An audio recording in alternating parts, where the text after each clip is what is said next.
But what if I told you that the whole world is just an illusion? We see objects because light is reflected off of them, and our brain interprets those light waves as images. In reality, we don't see the world, our brains do. Take a look at this image. What do you see? Well, you see a real snake, right? Actually, it's an illusion.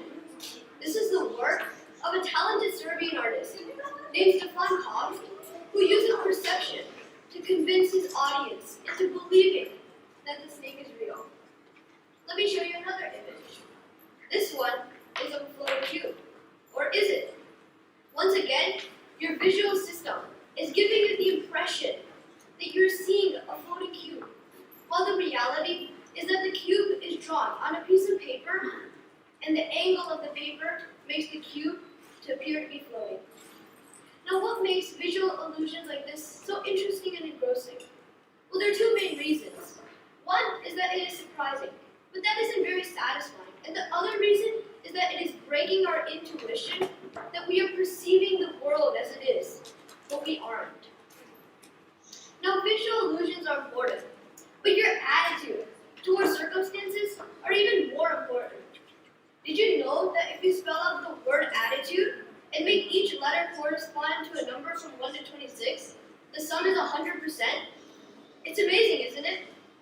You may have heard the saying, you are what you eat. Well, this also applies to your attitude.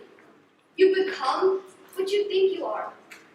Great, profound leaders, such as Nelson Mandela, Martin Luther King Jr., and Mahatma Gandhi, demonstrated a positive attitude throughout their lives. Nelson Mandela, despite being innocent, he was jailed for 28 years. He did not even think negatively about the person who was responsible for putting him behind bars. In addition, my spiritual guru, Pramukh Swami Maharaj, showed an immense positive attitude during the terrorist attacks on Gandhinagar, Amsterdam in September of 2002. He did not retaliate at all, and his response was phenomenal because of the message that was sent to the world about social responsibility for nonviolence, tolerance, equanimity, and peace. Now let's take a look at a more statistical example, shall we? Harvard University, a prestigious university, surveyed 84 women hotel keepers who were very active just doing their job. They asked the women if they exercise regularly, and 2/3 of them said no. So then they asked, on a scale of 0 to 10, how much exercise do you get? And 1/3 of them said 0, I get no exercise at all. So then the researchers divided the women into two groups and measured them based on their weight, their BMI, and their body fat. They gave one group, the informed group, a simple 15-minute presentation that convinced them that their work is considered good exercise, while the other group, the control group, did not receive the presentation.